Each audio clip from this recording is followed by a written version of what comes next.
selamat pagi Bu Zalfa. Perkenalkan saya Selin sebagai ahli gizi yang akan mendampingi dan melakukan konseling gizi Ibu Zalfa pada hari ini.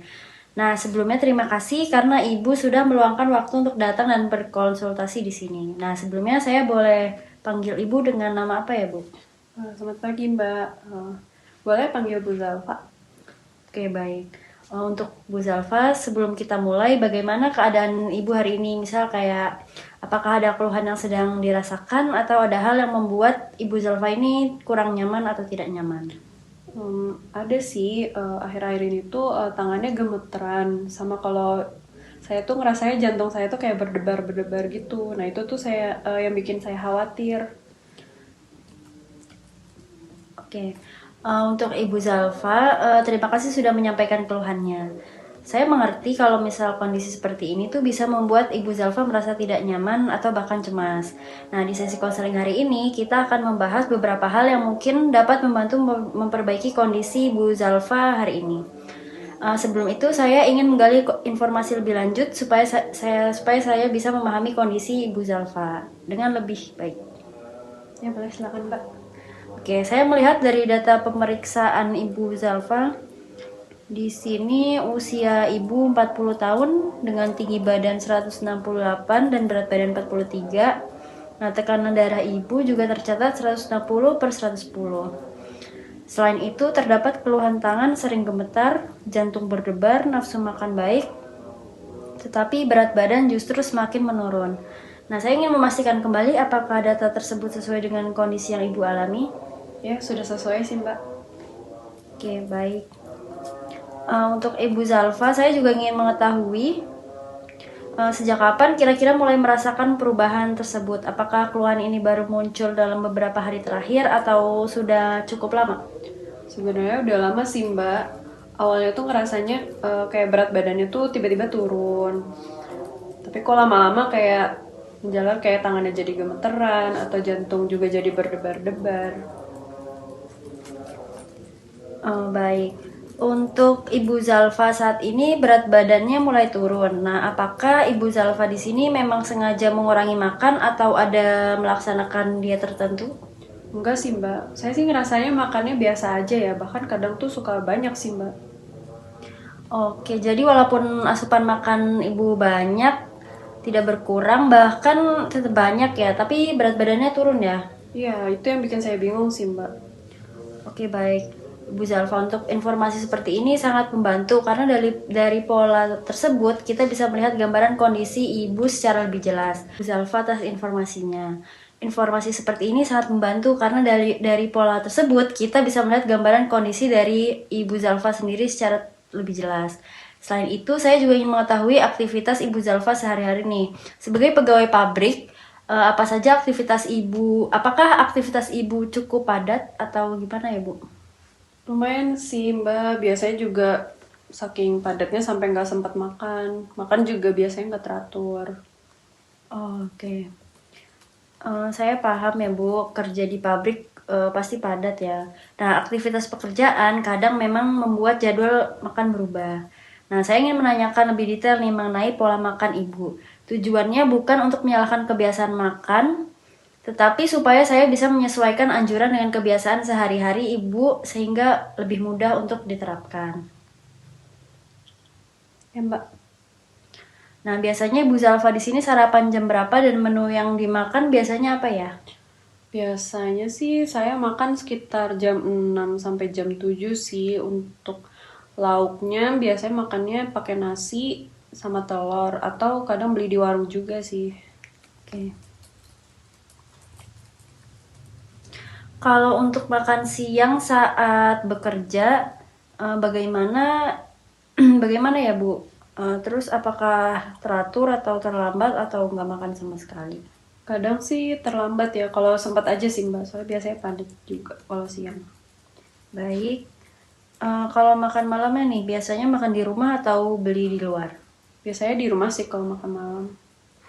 Untuk makanan seperti kerupuk, mie instan, makanan cepat saji, makanan kemasan, ikan asin atau makanan yang rasanya asin-asin gitu, gimana? Apakah Ibu sering? Lumayan sering sih Mbak kalau makan makanan yang kayak gitu.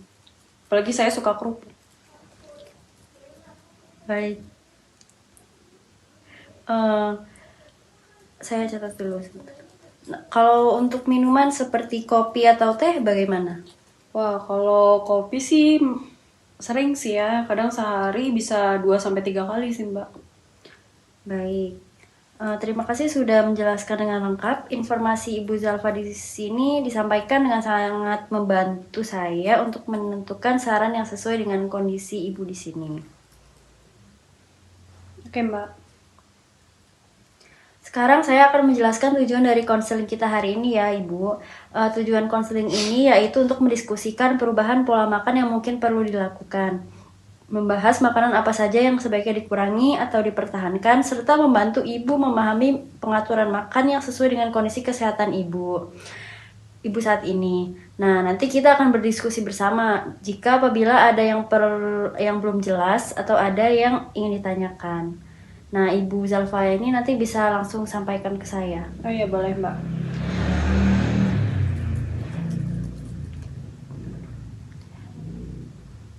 Dari hasil pemeriksaan yang ada, tekanan darah Ibu Zalfa di sini cukup tinggi sehingga ada beberapa hal yang perlu diperhatikan. Salah satunya yaitu asupan garam. Garam yang terlalu banyak dapat meningkatkan tekanan darah sehingga jantung juga bekerja lebih berat. Berarti nggak boleh makan yang asin-asin dong? Eh, Tidak harus berhenti total ya Ibu.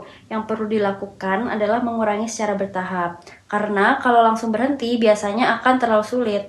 Misalnya mulai mengurangi penggunaan garam berlebih, mengurangi kerupuk, mie instan, makanan cepat saji, makanan kaleng, dan penggunaan penyedap rasa yang terlalu banyak. Saya lumayan sering sih makan makanan yang tadi Mbak sebutin. Oh, nggak apa-apa Bu, yang penting kita mulai perbaiki secara pelan-pelan ya. Perubahan kecil yang dilakukan terus-menerus biasanya lebih mudah dipertahankan dibandingkan dengan perubahan besar yang secara mendadak. Oh iya, Mbak. Nah, selain itu, berat badan ibu saat ini juga cukup rendah. Jadi meskipun ada tekanan darah tinggi, bukan berarti ibu harus mengurangi makan yang terlalu banyak. Tubuh ibu ini tetap butuh energi, protein, vitamin, dan mineral yang cukup agar kondisi tubuh ibu tetap baik. Sebenarnya sih saya takut sih kalau misalnya mau makan banyak, malah takut malah memperparah kondisi saya lagi. Oh ya, saya paham Bu. Untuk banyak orang juga berpikir seperti itu. Namun yang perlu diperhatikan bukan hanya jumlah makanan, tapi jenis makanan juga. Ya, nah Ibu Zalfa di sini tetap perlu makan yang cukup, tapi milih makanan yang lebih baik untuk tubuh. Jadi nggak sembarangan gitu Bu. Oh, contohnya gimana ya, Mbak? Misalnya pagi makan nasi, telur rebus atau tempe ditambah sayur sama buah. Kemudian ada makanan yang selingannya seperti pisang, roti, susu. Nah, untuk makan siang itu makan nasi dengan lauk seperti ikan atau ayam dan sayuran. Malam juga tetap makan dengan pola yang sama. Jadi kebutuhan tubuh ibu tetap terpenuhi. Berarti saya bisa tetap makan beberapa kali sehari gitu ya? Iya Bu, betul.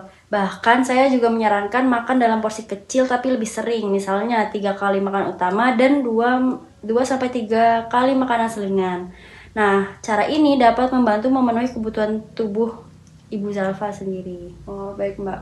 Nah, untuk kopi juga perlu mulai dikurangi ya, karena konsumsi kopi terlalu sering dapat memperparah keluhan jantung berdebar dan membuat tubuh terasa lebih gelisah. Saya emang sering sih, Mbak, apalagi pas lagi kerja. Jadi tidak perlu langsung berhenti ya, misalnya dari 3 kali sehari jadi 2 kali dulu deh, lalu perlahan dikurangi lagi. Oh, baik, Mbak. Nanti saya akan coba ya. Oke, sebelum kita akhiri, saya ingin memastikan apakah penjelasan saya tadi sudah bisa dipahami. Coba Ibu Zalfa ingat-ingat kembali hal yang perlu Ibu lakukan setelah pulang nanti. Jadi nanti saya perlu mengurangi makan makanan yang asin, lalu mengurangi kopi secara bertahap, lalu makannya lebih teratur lagi. Nah, betul sekali Ibu. Nah, Ibu di sini sudah memahami dengan baik. Saya berharap perubahan kecil yang dilakukan secara bertahap dapat membantu memperbaiki kondisi kesehatan Ibu Zalfa. Terima kasih atas waktunya hari ini ya Bu. Terima kasih ya, Mbak. Semoga sehat selalu.